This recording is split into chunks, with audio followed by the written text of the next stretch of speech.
అబ్దుల్ కలాం కలలను సాకారం చేయడం యువత లక్ష్యంగా పెట్టుకోవాలి. బీజేపీ రాష్ట్ర అధ్యక్షుడు మాధవ్ తెలిపారు. అబ్దుల్ కలాం జయంతి సందర్భంగా కర్నూలు నగరంలోని సిల్వర్ జూబ్లీ కళాశాలలో జయంతి వేడుకలు నిర్వహించారు. ఈ సందర్భంగా మాధవ్ మాట్లాడుతూ పివి నరసింహారావు ప్రారంభించిన ఈ కళాశాలలో అబ్దుల్ కలాం జయంతి చేయడం గొప్ప అవకాశంగా పేర్కొన్నారు. ప్రపంచ దేశాలు భారతదేశాన్ని గౌరవంగా చూడేలా చేసిన మహనీయుడు కలాం. ఆయన జీవితమంతా క్రమశిక్షణ, జ్ఞానం, కృషికి ప్రతీక. నేటి యువత కలాం జీవితం నుండి స్ఫూర్తి పొంది దేశ అభివృద్ధి దిశగా కృషి చేయాలని పిలుపునిచ్చారు.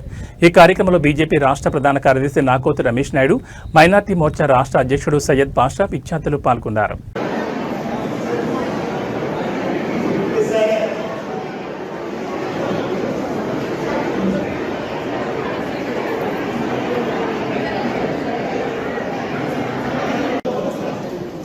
చీఫ్ గెస్ట్ గా శ్రీ టీవీఎన్ మాధవ్ గారు, ఏపీ భారతీయ జనతా పార్టీ.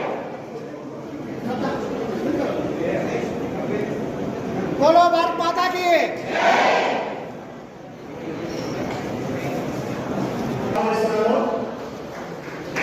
श्री नागो रमेश नायक गारू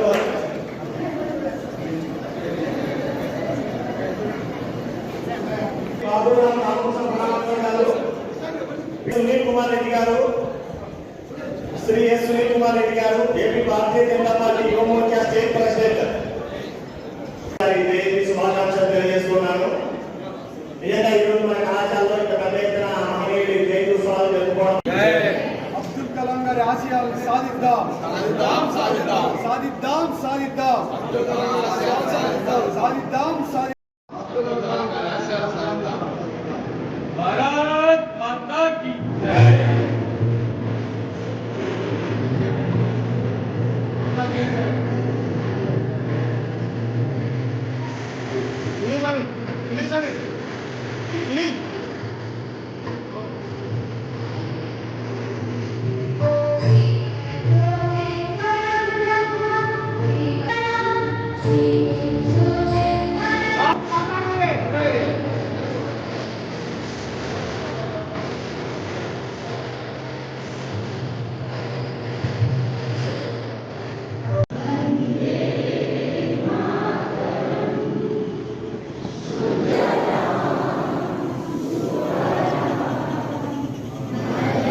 విచ్చేసిన మా రాష్ట్ర రథసారథి గారైన శ్రీ పివిఎన్ మాధవ్ గారికి, జనరల్ సెక్రటరీ రమేష్ నాయుడు గారికి, అలాగే ఈ కాలేజ్లో ఇంత మంచి ప్రోగ్రాం కండక్ట్ చేసుకోవడానికి అవకాశం ఇచ్చిన డాక్టర్ జి శ్రీనివాస్ గారికి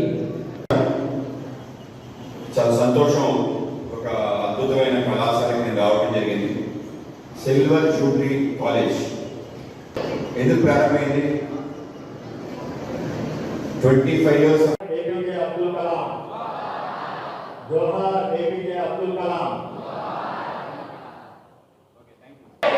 భారత్ మాతా కీ సో అందరికీ నమస్కారం. ఇవాళ అబ్దుల్ కలాం గారి యొక్క జయంతోత్సవం, 94వ జయంతోత్సవం సిల్వర్ జూబ్లీ డిగ్రీ కాలేజ్లో నిర్వహించుకోవడం చాలా అదృష్టంగా భావిస్తున్నాను. స్వతంత్రానికి సంబంధించి 25 వసంతాలు పూర్తి చేసే సందర్భంగా ఏర్పడిన ఇన్స్టిట్యూట్ స్వర్గీయ పివి నరసింహారావు చే ప్రారంభించబడ్డ ఈ యొక్క కళాశాలలో ఇవాళ అబ్దుల్ కలాం గారి జయంతి చేయటం నిజంగానే చాలా గొప్ప పరిణామం. విద్యార్థుల్ని మన అబ్దుల్ కలాం గారి యొక్క ఆయన యొక్క సేవా నిరతి, ఆయన యొక్క ఆలోచన, ఆయన యొక్క విజన్ అన్నింటికీ ప్రజలతో పాల్పంచుకునే అవకాశం దొరికింది. ముఖ్యంగా ఆయన జీవిత చరమాంకంలో విద్యార్థులతో గడపాలి, 1,00,000 మంది విద్యార్థులతో కలిసి అనేక రకాల వాళ్ళ భావాలను అర్థం చేసుకోవాలి. యంగ్ మైండ్స్ ఇగ్నైట్ చేస్తే ప్రపంచం అద్భుతంగా తయారవుతుందని చెప్పి ఇగ్నైటింగ్ మైండ్స్ అనే పుస్తకం రాయటం, వింగ్స్ ఆఫ్ ఫైర్ అని చెప్పి మీ యొక్క హృదయంలో ఎప్పుడు కూడా నిరంతరం జ్వాజ్వలమైన అగ్ని రగులుతూ ఉండాలి, నువ్వు ఆ శిఖరాగ్రానికి వెళ్ళాలి అని చెప్పి వింగ్స్ ఆఫ్ ఫైర్ అనే పుస్తకం రాయటం.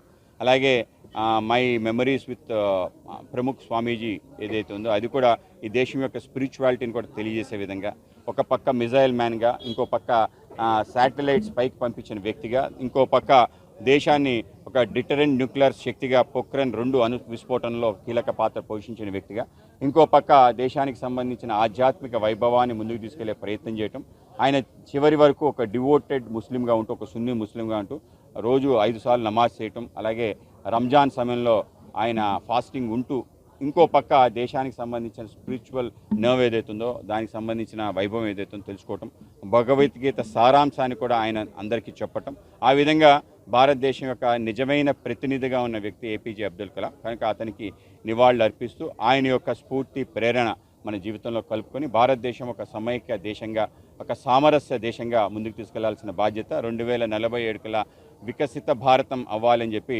ఆయన కలగన్నాడు, మన నరేంద్ర మోడీ గారు కలగంటున్నాడు. ఆ కలలో సాకారం చేసే విధంగా మనందరూ ప్రయాణం చేయాలి.